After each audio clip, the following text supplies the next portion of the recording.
Alam niyo ba kung gaano kabigat yung 100 billion?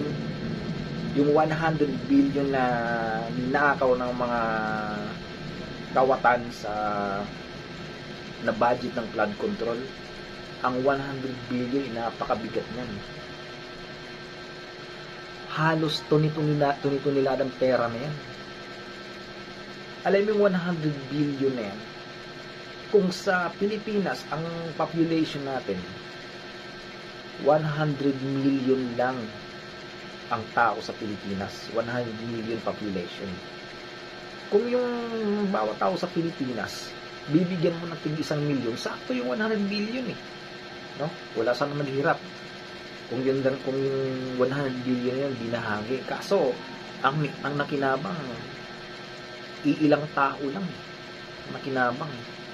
Ang talagang nakinabang ng malaki, halos 3 tao lang eh. No? Grabe, no? Hindi kaya kayo panggabaan yan. Siguro na yung gaba sa inyo naghihintay na eh. Yung naghihintay na yung